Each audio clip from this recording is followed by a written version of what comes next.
প্রিয় শিক্ষার্থীরা, আশা করি সবাই ভালোই আছো। আর আজ আমরা দেখবো একটা গুরুত্বপূর্ণ টপিক, সেটা হচ্ছে আইসিটি চ্যাপ্টার চ্যাপ্টার 1-এর সৃজনশীল প্রশ্নগুলা কেমন করে আমরা ক্লুগুলা দেখে ধরতে পারি আসলে এটা কোন বোর্ডের প্রশ্ন, বা প্রশ্নগুলা কি কি টপিক থেকে প্রশ্নগুলো আসছে সেই টপিকগুলো আমরা ধরতে পারবো।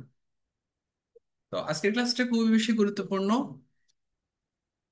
কেন গুরুত্বপূর্ণ বললাম সেটা হচ্ছে আজকের ক্লাসের মাধ্যমে আমরা সৃজনশীল প্রশ্নগুলো দেখে ধরতে পারবো আসলে এটা এটা কোন টপিকস থেকে আসছে এবং এটা কি বিষয় নিয়ে আমরা ভালোভাবে ধরতে পারবো। ওকে, তাহলে চলো শুরু করা যাক আজকের এই ক্লাসটা। প্রথমে আমরা সৃজনশীল একটা প্রশ্ন দেখতে পাচ্ছি, সেই প্রশ্নের মধ্যে কি আছে আমরা একটু সময় লক্ষ্য করি। প্রধান প্রশ্ন লিখে দেওয়া আছে যে বাংলাদেশের পোশাক তৈরি একটি প্রতিষ্ঠান চতুর্থ শিল্প বিপ্লবের সাথে তাল মিলিয়ে চলতে বিশ্বমানের একটি কারখানা স্থাপন করার পরিকল্পনা গ্রহণ করেছে। যেখানে মানুষের, যেখানে কি বলছে যে তারা যেখানে আমরা যদি একটু আন্ডারলাইন করে দেখি, যেখানে যেখানে মানুষের সহায়তা ছাড়া বলতে বোঝায় মানুষের বিকল্প হিসেবে যেটাকে বলা হচ্ছে অ্যাকচুয়েটর। তারপর হচ্ছে কম্পিউটারের সাহায্যে পোশাক তৈরি অধিকাংশ কাজ করা সম্ভব। অর্থাৎ আমরা এখান থেকে এটাই বুঝতে পারছি যে মানুষের সহায়তা ছাড়া মানে মানুষের বিকল্প। এই মানুষের বিকল্প বলতে আমরা এটা বুঝতে পারি যে মানুষের মতো কোনো কিছু হবে আহ, বিকল্প। তো মানুষের বিকল্প কি আমরা বলতে পারি রোবোটিক্স। তাহলে অ্যাকচুয়েটর যদি থাকে কোথাও, তাও কিন্তু এটা রোবোটিক্স। ওকে। এবং কারখানাটি স্থাপন করার উদ্দেশ্যে প্রকৌশলী বলতে আমরা বুঝি ইঞ্জিনিয়ারগণ কৃত্রিম সিমুলেটেড পরিবেশ অর্থাৎ বাস্তব নয় কিন্তু বাস্তবের মতো, যাকে আমরা ভিআর বলি, অর্থাৎ ভার্চুয়াল রিয়েলিটি বলে, কি বলে virtual reality virtual reality reality কারখানার ত্রিমাত্রিক মডেলের মডেল প্রণয়নের আহ, করে মডেল প্রণয়ন করে। প্রথমে খ গুলা এগুলো তোমরা সবাই পারবা আশা করি, যে ক খ সহজ আছে। তারপর গ নাম্বার কি, নকশা প্রণয়নে প্রকৌশলীগণের ব্যবহৃত প্রযুক্তিটি ব্যাখ্যা করো। তাহলে ব্যবহৃত প্রযুক্তির নাম হচ্ছে বিআর মানে ভার্চুয়াল রিয়েলিটি। ভার্চুয়াল রিয়েলিটি কি, ভার্চুয়াল রিয়েলিটি সম্পর্কে ব্যাখ্যা দিতে হবে, ভার্চুয়াল রিয়েলিটির সংজ্ঞা, তারপর হচ্ছে সেটা সম্পর্কে তুমি যা জানো তা লিখতে হবে। উদ্দীপকে উল্লিখিত পোশাক শিল্পে বর্ণিত প্রযুক্তিটি বলতে চাই সেটা কি, সেটা হচ্ছে রোবোটিক্স, সেটার নাম হচ্ছে রোবোটিক্স। এই রোবোটিক্সটা শ্রমবাজারে কিরূপ প্রভাব ফেলে, শ্রমবাজারের ক্ষেত্রে সে প্রভাব ফেলে সেই বিষয়টা আপনাকে তুলে ধরার জন্য বলা হয়েছে। সেই বিষয়টা আমরা তুলে ধরতে হবে। তা আশা করি আমরা বুঝতে পারছি যে প্রথম সৃজনশীলটা কি নিয়ে আলোচনা করা হয়েছে। এবার আমরা চলে যাই আমরা দ্বিতীয় প্রশ্নে। দ্বিতীয় প্রশ্নটা কি আছে, দ্বিতীয় প্রশ্নে চলে যাই। দ্বিতীয় প্রশ্নটা দেখি কি আছে, যে হ্যাঁ, আহ এখানের মধ্যে কি দেওয়া আছে আমরা একটু ভালোভাবে পড়ি। প্রথমে দেওয়া আছে সরাসরি বিমান চালনা না করে, অর্থাৎ সরাসরি চালনা করে বিমান না চালনা করে কি করা হয়, যে প্রযুক্তির কল্যাণে মিস্টার এক্স একজন বৈমানিক মানে পাইলট।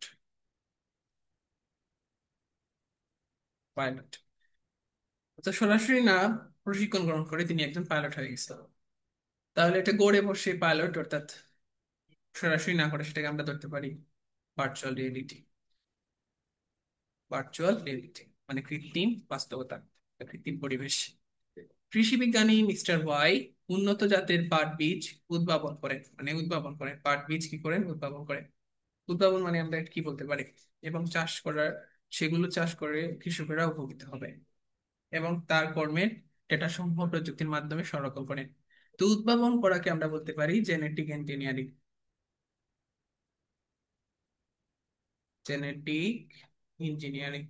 যদি কোথাও কোনো জায়গায় উদ্ভাবন কিছু করে, তাহলে আমরা এটা ধরতে পারি জেনেটিক ইঞ্জিনিয়ারিং। ওকে। তাহলে উদ্দীপকের প্রথমে কি বলছে যে তারা উদ্দীপকের বিমান প্রশিক্ষণ পদ্ধতিটি ব্যাখ্যা করো। বিমান প্রশিক্ষণ এটা কি কেমন ছিল, সরাসরি না চালনা করে অর্থাৎ করে বসে একটা পরিবেশ তৈরি করা হয়, সেই পরিবেশের মাধ্যমে সেটা করছে, তাহলে সেটাকে আমরা ধরতে পারি ভার্চুয়াল রিয়েলিটি। আর ওয়াই এর কর্মকাণ্ড প্রযুক্তি সমূহ নির্দেশনা রয়েছে তা একে অপরের পরিপূরক। অর্থাৎ এই একটা বিষয় দিচ্ছে, সেটা হলো ভার্চুয়াল ন্যানো টেকনোলজি, আর এটাকে আমরা ধরতে পারি গবেষণা কর্মের মাধ্যমে এটা সংরক্ষণ করে। তাহলে এটা হচ্ছে আমাদের bioinformatics. Bioinformatics bioinformatics okay. তাইলে আমরা চলে গেলাম আমাদের দ্বিতীয় প্রশ্নে। দ্বিতীয় প্রশ্নের পরের প্রশ্নটা কি আছে দেখি, আমরা একটু ভালোভাবে দেখি যে আমরা বুঝতে পারি কিনা। পরের প্রশ্নটা দেওয়া আছে একটা, যে কি আছে দেখি ভালোভাবে। প্রশ্নটা এখানে দেওয়া আছে প্রথমে, ক গার্মেন্টস ফ্যাক্টরিতে অগ্নিসংযোগে নিহত শ্রমিকদের পরিচয় শনাক্তকরণ, অর্থাৎ যারা মারা গেছে তাদেরকে কোনোভাবে চিহ্নিত করা যাচ্ছে না, পরিচয় শনাক্তকরণ করতে ডিএনএ পরীক্ষা করা হয়। তাহলে ডিএনএ দ্বারা কি বোঝায়? চিহ্নিত মানে কি? চিহ্নিত করা মানে বোঝায় এটাকে আইডেন্টিফিকেশনের জন্য আমরা ধরতে পারি বায়োমেট্রিক্স। বায়োমেট্রিক্স বায়োমেট্রিক্স রাকিব, এই ধরনের অগ্নিকাণ্ডের মানে এই ধরনের যে অগ্নিকাণ্ড, যে এই ধরনের ঘটনার কথা মাথায় রেখে একদম এমন এক ধরনের যন্ত্র আবিষ্কার করেছে যে একই সময় অগ্নি নির্বাপন অর্থাৎ আগুন নির্বাপন করতে পারে, প্লাস উদ্ধার কাজ করতে পারে, অর্থাৎ আগুন নিবানো প্লাস সাহায্য করা। এটা মানুষের মতো মানে ফায়ার সার্ভিসের মতো কাজ করতে পারে। ফায়ার সার্ভিসের মতো কাজ করতে পারে। সার্ভিসের মতো কাজ করতে পারে। তাহলে আমরা এটাকে ধরে নিতে পারি এটা রোবোটিক্স। রোবোটিক্স বা রোবট ধরতে পারি। নিহত শ্রমিকদের শনাক্তকরণে ব্যবহৃত প্রযুক্তিটি ব্যাখ্যা করুন। তাহলে নিহত শ্রমিকদের শনাক্তকরণে ব্যবহৃত প্রযুক্তিটির নাম হচ্ছে স্যার বায়োমেট্রিক্স। বায়োমেট্রিক্স হচ্ছে ফিঙ্গারপ্রিন্ট, হ্যান্ড জিওমেট্রি, আইস রিকগনিশন, ডিএনএ, এটা হচ্ছে বায়োমেট্রিক্স এর। আর এটা হচ্ছে আগুন নির্বাপন প্লাস উদ্ধার কাজ করে, সেটা হচ্ছে আমাদের রোবোটিক্স এর কাজ। তাহলে আমরা ধরতে পারলাম রোবোটিক্স এর কাজ। রাকিবের আবিষ্কৃত যন্ত্রটি আমাদের প্রতিদিনের জীবনে কাজে ব্যবহার করা হয় সেটি। আচ্ছা, আমরা নেক্সট কোয়েশনে চলে যাই। নেক্সট কোয়েশন কি আছে আমরা একটু দেখি। নেক্সট কোয়েশন আছে যে হ্যাঁ, এর মধ্যে কি হয়েছে যে এখানে বলছে যে ডক্টর রতন ত্বক ক্যান্সার, অর্থাৎ আমাদের ত্বকের মধ্যে এক ধরনের ক্যান্সার আক্রান্ত হয়েছে, সেটা একজন রোগীর চিকিৎসা নিম্ন তাপমাত্রায়, কি তাপমাত্রায়? নিম্ন তাপমাত্রা প্রয়োগে এর মাধ্যমে সম্পন্ন করে থাকে। তাহলে আমরা যদি কোথাও কোন জায়গায় চিকিৎসাটা দেওয়া হয়, চিকিৎসা অর্থাৎ কোন জায়গায় কোন ধরনের চিকিৎসা শব্দটা থাকে, তাহলে আমরা ধরে নিব এটা হচ্ছে ক্রায়ো সার্জারি। কি হলো? এটা হলো ক্রায়ো সার্জারি। ক্রায়ো সার্জারি, হ্যাঁ ক্রায়ো সার্জারি। কোথাও যদি চিকিৎসার কথা বলে বা নিম্ন তাপমাত্রার চিকিৎসা বলে, তাহলে আমরা বলে দিব সেটা হচ্ছে ক্রায়োসার্জারি।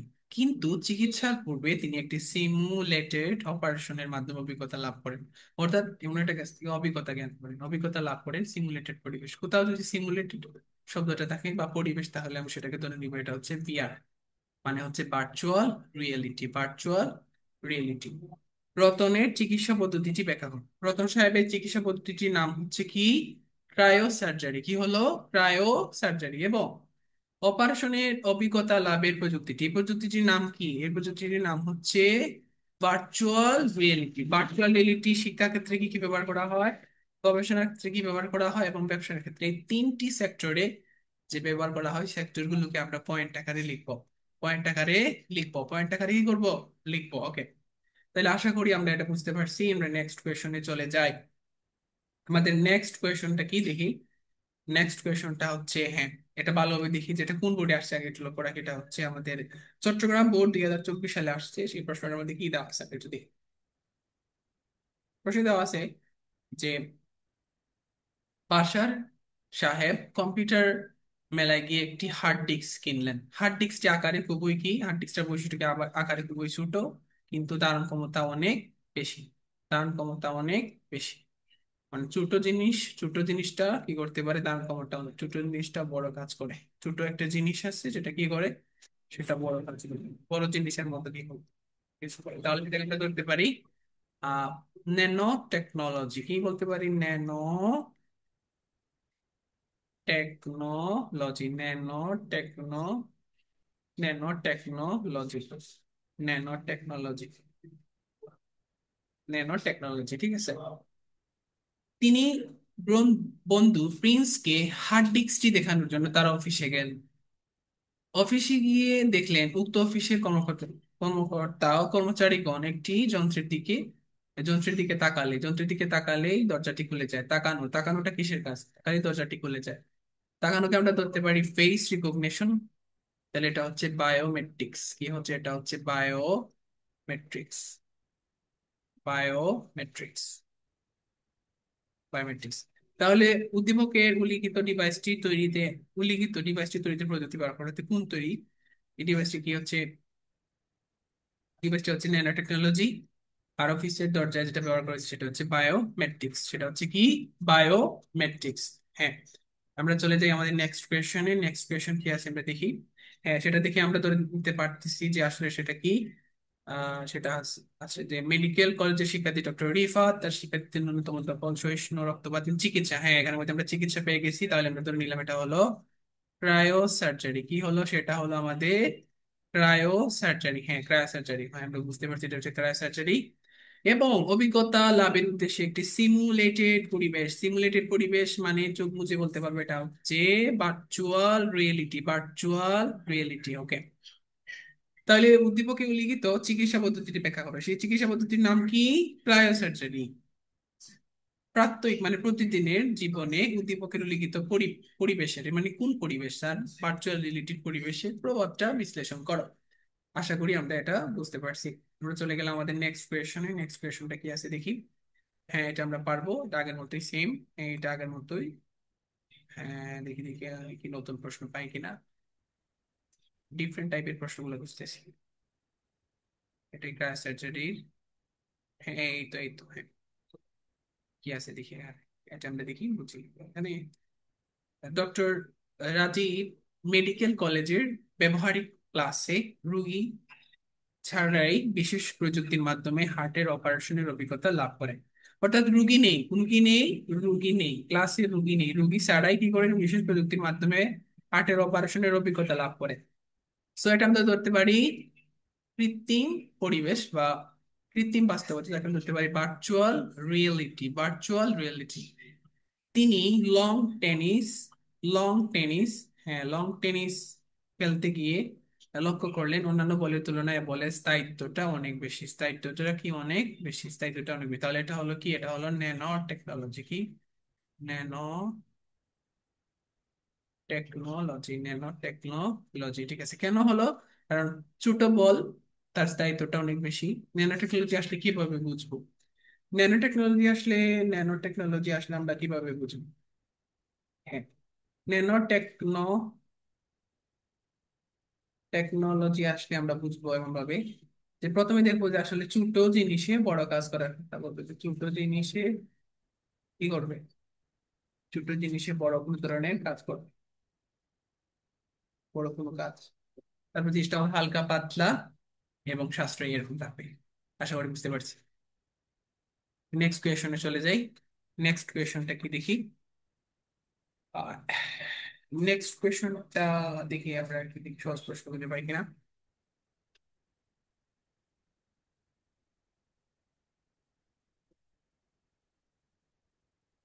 সবগুলো একই ধরনের, ডিফারেন্ট প্রশ্ন পাই, দেখি পারি কিনা।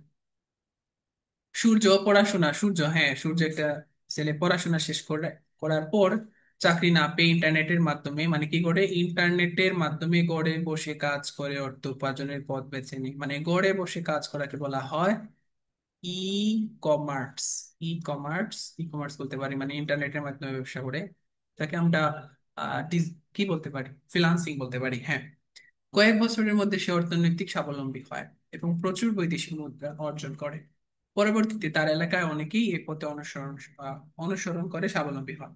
তার ভাই প্রতাপ বাড়ি থেকে আমেরিকার একটি বিশ্ববিদ্যালয়ে পড়াশোনা করে। তাহলে আমাদের ই লার্নিং অর্থাৎ ঘরে বসে পড়াশোনা করাকে বলা হয় ই লার্নিং। পড়াশোনা করে উচ্চতর ডিগ্রি অর্জন করে। ঠিক আছে। তার উদ্দীপকের প্রতাপ মানে কি? প্রতাপ হচ্ছে সেকেন্ড, যে এইটা হচ্ছে প্রতাপ। প্রতাপ হচ্ছে এইটা। প্রতাপের ডিগ্রি অর্জন প্রক্রিয়াটি লিখেছে। প্রথমে লিখতে হবে উদ্দীপকের প্রতাপের ডিগ্রি অর্জনের প্রক্রিয়াটি হচ্ছে ই লার্নিং। এবং ই লার্নিং সম্পর্কে আমরা ব্যাখ্যা লিখবো বাংলাদেশের পর্যায়ে। বাংলাদেশের বাস্তবতায় বা সূর্যের কার্যক্রমটা, যে কার্যক্রম সে কাজটা করছে, অর্থাৎ ডিজিটাল যে মার্কেটিং, সেটার কতটুকু যুক্ত। হ্যাঁ, বর্তমানে তরুণ প্রজন্মের মানুষরা এই ডিজিটাল মার্কেটিং এর দিকে, ই কমার্সের দিকে আগের চেয়ে বেশি বেশি আগ্রহী হচ্ছে। তারা দিন দিন অনেকগুলা ডিজিটাল মার্কেটার, ফ্রিল্যান্সার, তারপর হচ্ছে গ্রাফিক্স ডিজাইনার, হ্যাঁ অনেক ধরনের কাজগুলো করতে শুরু করছি এবং স্বাবলম্বী হতে পেরেছি আর কি। তাহলে আজকের ক্লাসটা এখানেই শেষ। সবার সাথে আবার দেখা হবে ইনশাল্লাহ। আমি হচ্ছি ইমরান। আর সবাই ভালো থেকো আর আমার জন্য দোয়া করবা। আহ, আল্লাহ হাফেজ।